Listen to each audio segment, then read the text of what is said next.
नमस्कार दोस्तों, आज की वीडियो में हम बात करेंगे कि किस प्रकार लघु सिंचाई संगणना एवं जल निकाय संगणना की जानकारी सारा ऐप के माध्यम से भरना है। तो चलिए शुरू करते हैं। सबसे पहले हमें MI सेंसस ऑप्शन में जाके क्लिक करना है। इसके बाद जिस ग्राम की ये हमारे पास ग्राम की सूची ओपन हो जाएगी। मैं जिस ग्राम की सूची में जानकारी फीड करना है उसको ओपन कर लेंगे। ओपन करने के बाद हमें 4 ऑप्शन दिखाई देंगे, जिसमें अनुसूची 2 सतही जल योजना, दूसरा जल निकाय अनुसूची, तीसरा अनुसूची 1 भूजल योजना, ग्राम अनुसूची। यह 4 ऑप्शन दिखाई देंगे। हमें अनुसूची 1 भूजल योजना में क्लिक करना है। इसके बाद हमें सिंपल इस प्लस के साइन पे क्लिक करना है।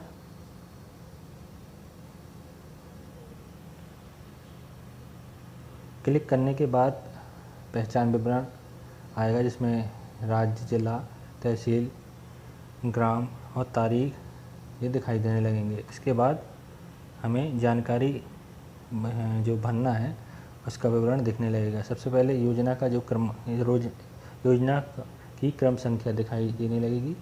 योजना का प्रकार दिखाई देने लगेगा। इसमें हमें कुआं या नलकूप में से एक रेडियो बटन पे क्लिक करना है। तो यहाँ मैंने अगर कुआं है तो कुआं भरना है और नलकूप है तो नलकूप भर देना है। तो यहाँ पे मैंने कुआं पे टिक कर लिया। इसके बाद कुआं का प्रकार हमें चुनना है। तो यहाँ पे कुआं, कम बोरवेल, पक्का कुआं, कच्चा कुआं, अन्य, इन ऑप्शन में से हमें कुएं का प्रकार चुन लेना है। तो यहाँ पे मैंने पक्का कुआं चुन लिया। इसके बाद योजना का स्वामी है उसके लिए हमें जानकारी भरनी है, तो इस पर क्लिक करेंगे। इसके बाद इसमें ऑप्शन दिखने लगेंगे सरकारी स्वामित्व, सहकारी स्वामित्व, पंचायती स्वामित्व, किसानों के समूह का स्वामित्व, एकल किसान का स्वामित्व। मतलब वह किस प्रकार से वो जो खेत है जिसमें कुआं दर्ज है उसका विवरण इसमें आना है। तो एकल किसान है तो एकल, या फिर शामिल में है तो शामिल, पंचायत से अगर वो कुआं पास हुआ है तो उसकी जानकारी हमें दे देना है। तो यहाँ पे मैंने एकल किसान स्वामित्व चुन लिया है। इसके बाद उसका नाम आएगा तो उसका हमें नाम भर देना है, जो भी उस किसान का नाम है। अब जिस खसरा number, plot number, survey number जिसमें योजना स्थित है उसका इसमें विवरण भरना है। तो यहाँ पे हमें जिस भी खसरा नंबर में वह स्थित है उसका सिर्फ खसरा देना है और वहाँ पे उसकी जानकारी अपने आप खुल के आने लगेगी। तो यहाँ पे मैंने जैसे कि सुरेंद्र इसको चुन लिया। इसके बाद स्थिति का विवरण, सीमा चिन्ह की जानकारी हमें दे देना है। ये जो स्थायी चिन्ह है उससे लिख देना है 100 मीटर दूर, मंदिर से 100 मीटर दूर, या कोई भी जो स्थायी चिन्ह है, मेला है, नाला है, इसकी जानकारी यहाँ पे लिख देनी है। अब यहाँ पे स्वामी का समग्र भू स्वामित्व एकल किसान के लिए जो उसका रकबा होगा वो हमें यहाँ पे लिख देना है। इस प्रकार के बाद हमें स्वामी का सामाजिक वर्ग एकल किसान के लिए, यानी उसकी जो भी कास्ट है वो दिखना है। अनुसूचित जाति का है, अनुसूचित जनजाति का है, अन्न पिछड़ा है, या अन्न में सामान्य आ जाएंगे। तो यहाँ पे हमने उसको यह लिख लिया। इसके बाद स्वामी पुरुष है या स्त्री, इसकी जानकारी हमें भर देनी है। तो पुरुष, स्त्री और किन्नर ऐसे 3 ऑप्शन आएंगे, तो जो भी है भर देना है। योजना की स्थापना का वर्ष आएगा, तो जब यह शुरू हुआ, ये 2013 से 14, 14 से 15, 15, 16, 16, 17, 18, जो भी वर्ष में उसमें जो योजना में उसमें लाभ मिल रहा है उसका हमें इसमें दर्ज कर देना है। अब उसमें योजना के विवरण में कुएं और नलकूप की गहराई मीटर में लिखना है। तो इसमें हम लिख देंगे 10 मीटर। व्यास लिखना है तो व्यास उसका लिख देंगे 3 मीटर यहाँ पे। 3 से 4 मीटर। पास के कुएं नलकूप की दूरी, यहाँ से उसकी दूरी लिख देना है, तो लगभग 300 मीटर यहाँ पे लिख सकते हैं। मीटर में लगभग 300 मीटर या जो भी दूरी है उसको लिख सकते हैं। लागत लिख सकते हैं, जितना भी खर्च आया है, 2 लाख 3 लाख, उस हिसाब से। मशीनरी का मूल्य, जो मशीनरी उसमें लगी थी उसका मूल्य लिख लेना है। इसके बाद मरम्मत में 2017-18 के हिसाब से उसमें जो मरम्मत या उसको पक्का कराने में जो भी खर्च आया है उसका विवरण लिख देना है। इसके बाद वित्त पोषक के प्रमुख 2 साधन एकल किसान के लिए, कि बैंक से ऋण लेके लिया है, निजी बचत करके वो कुआं खुदा ने उसको कुआं बनवाया है, और या फिर सरकारी वित्त पोषण या साहूकार से या अन्य से किसी से लिया है, तो उसके हिसाब से यहाँ लिख देना है। तो ये मैंने बैंक से ऋण क्लिक कर दिया। इसके बाद क्या कोई सरकारी उपक्रम के अनुदान या सहयोग प्राप्त हुआ है, तो इसकी जानकारी हमें भर देनी है।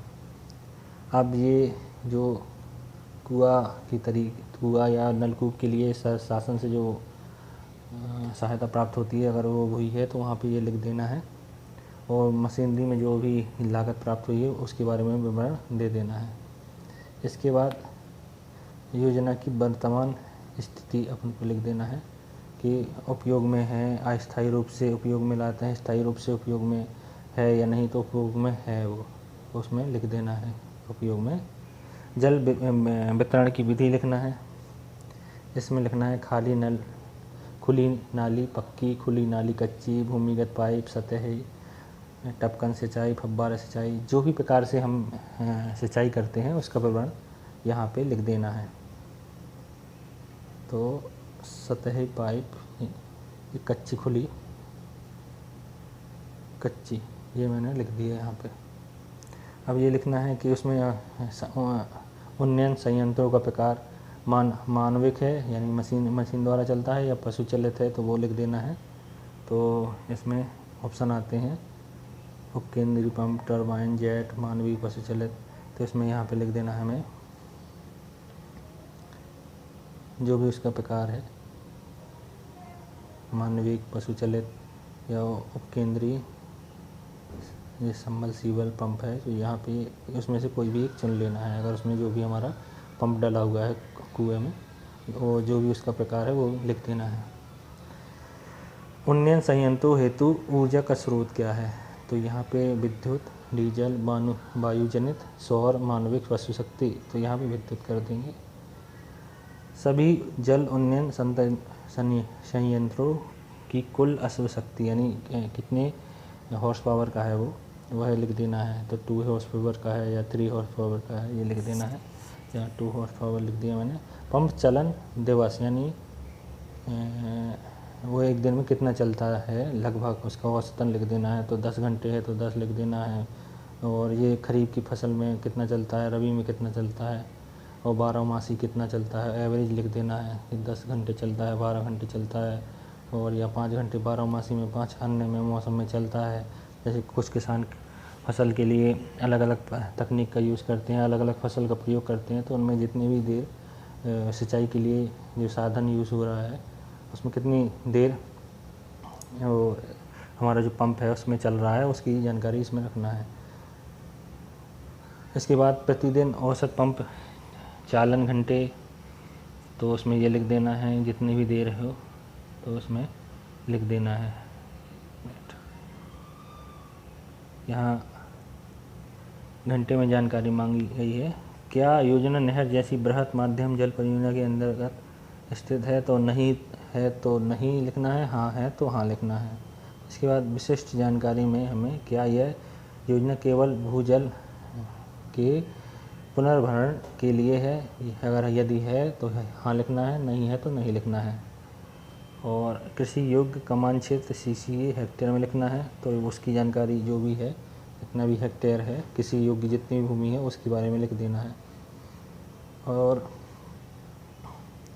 मौसमवार श्रेष्ठ सिंचाई क्षमता, इसमें सिंचाई क्षमता लिखना है कितने हेक्टेयर में उसमें सिंचाई हो जाती है, तो उसके बारे में लिखना है। 1 हेक्टेयर के लिए पर्याप्त है, वो जो बोर है, जो कुआँ है वो कितने में है, वह लिख देना है इसमें।